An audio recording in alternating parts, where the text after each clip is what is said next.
Muy buenas amigos, hoy vamos a hablar del fundamento más importante de la conversión. Sí, la base verdadera de un convertido. ¿Cómo podemos entrar a una conversión? Bueno, el primer paso para entrar a una conversión es negarnos a nosotros mismos. Si no hay negación, no hay conversión.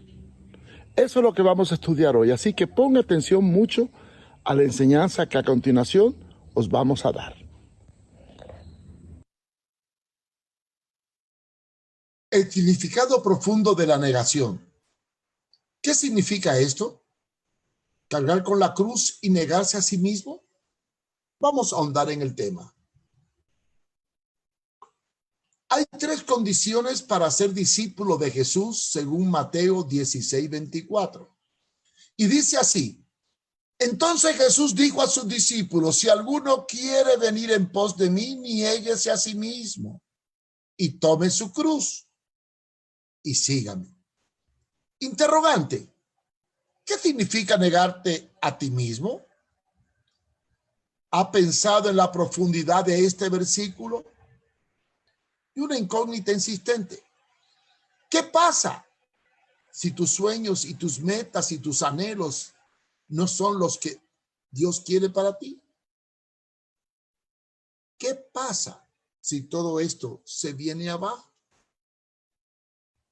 Vamos a analizar qué es negarse a sí mismo. Pues la palabra indica renunciar a mis derechos personales para someterlo a otro.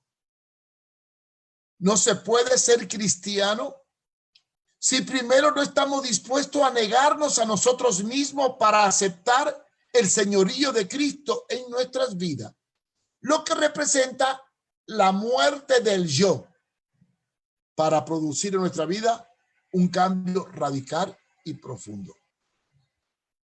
¿Cómo San Pablo define esto de la negación? En Gálatas 2:20 dice: con Cristo estoy juntamente crucificado y ya no vivo yo, mas Cristo vive en mí. Principio fundamental de la negación.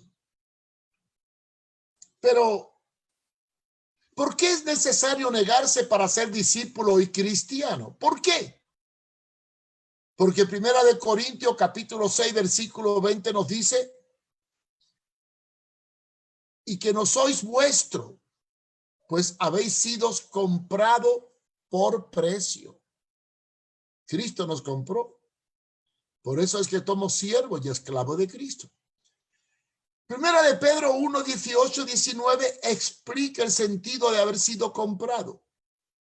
Dice: sabiendo que fuiste rescatado de vuestra vana manera de vivir, la cual recibisteis en el pasado de vuestros padres, no con cosa corruptible como oro y plata, y en el versículo 19, sino con la sangre preciosa de Cristo, como un cordero sin mancha y sin contaminación.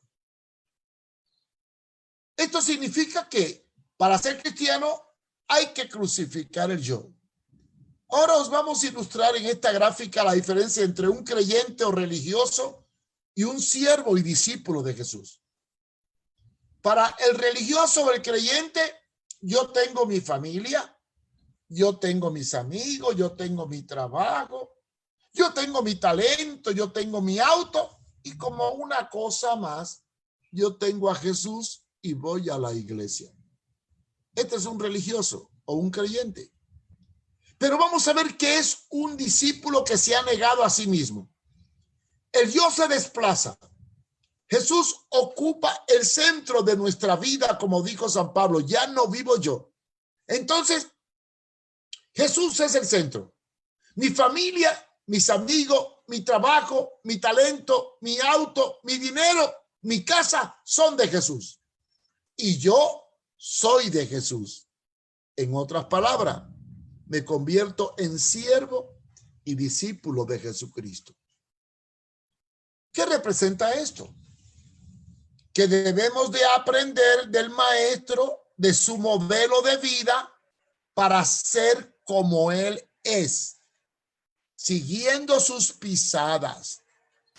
Juan 13:15 dice, porque ejemplo os he dado para que como yo he hecho, vosotros también hagáis. Preciso y conciso. Ejemplo nos dio para que seamos como Él es. ¿Qué produce esta acción de negarnos a nosotros mismos? Un cambio de mentalidad. ¿Sí?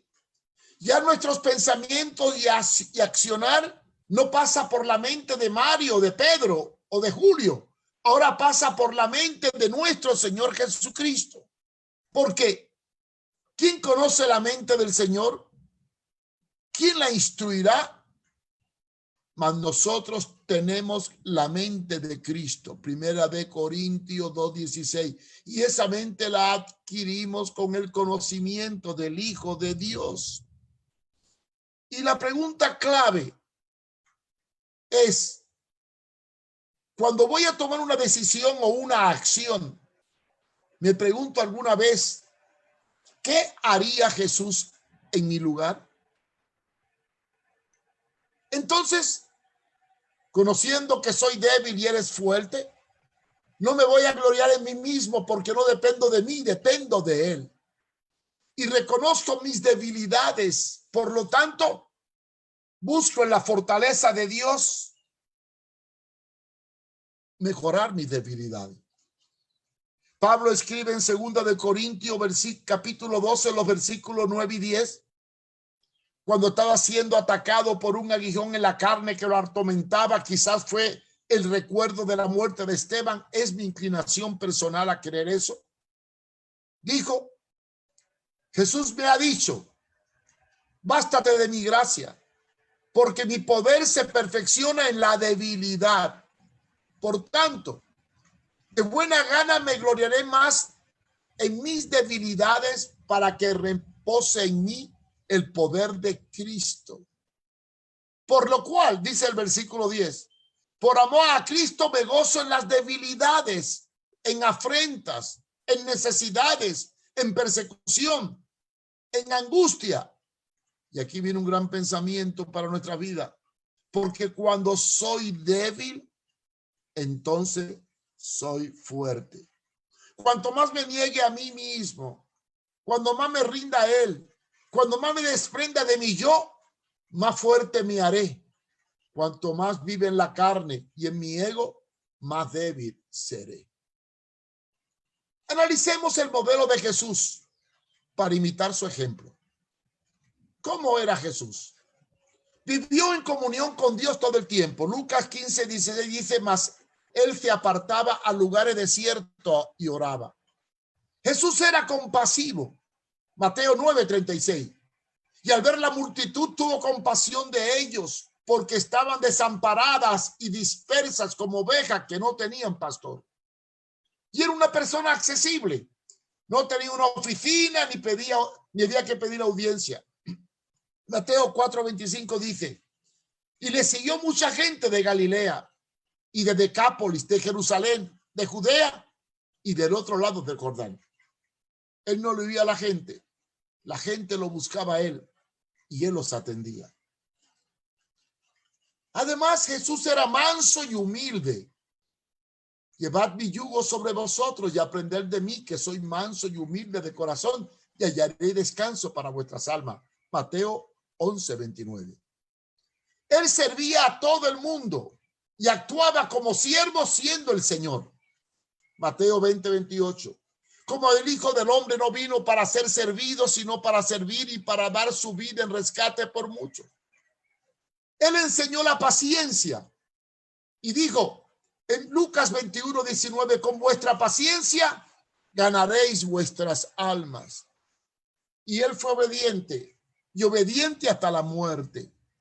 Dijo en Juan 8:28 a sus discípulos, cuando hayáis levantado al Hijo del Hombre, entonces conoceréis que yo soy y que nada hago por mí mismo, sino que según me enseñó el Padre, así hablo.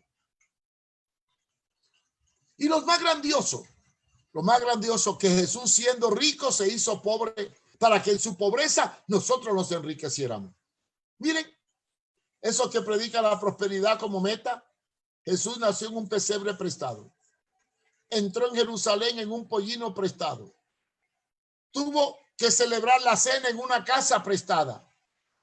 Y para colmo, fue enterrado en una tumba prestada.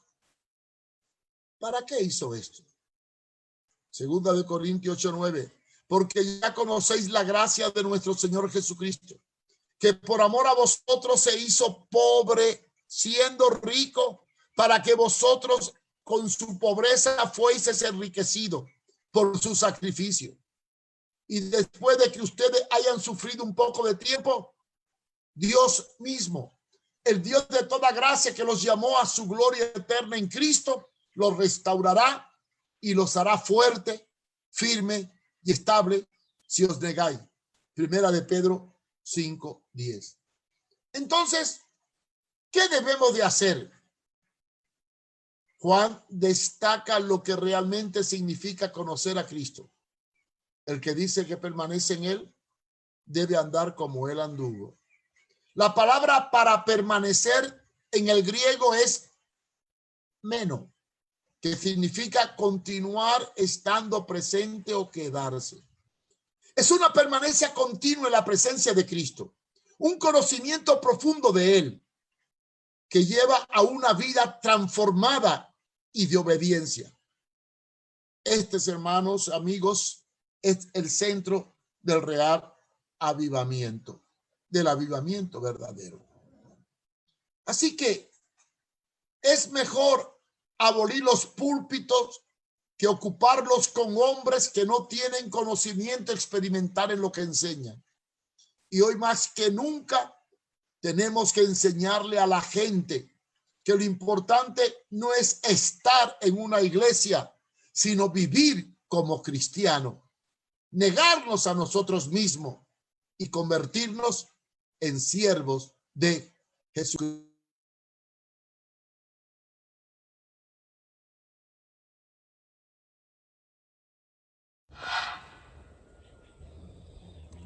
Si queremos tener una vida triunfadora, tenemos que aprender esta lección, aplicarla en nuestro diario vivir. Como dijo Juan el Bautista, dejar que Él crezca y que yo me haga pequeño. Principio fundamental en la vida cristiana. Gracias por su compañía. Seguiremos hablando de este tema. Falta la otra parte. Ya hablamos hoy de negarnos. Mañana hablaremos de tomar la cruz. Y para información o pregunta, escriba a mariofumero@hotmail.com. Si le gustó el programa, póngale like o me gusta. Y si quiere apoyar el ministerio, ahí tiene la fórmula de hacerlo. También puede encontrar todo este material y mucha información más en mi página web www.contralapostasía.com. Dios les bendiga y Dios les guarde.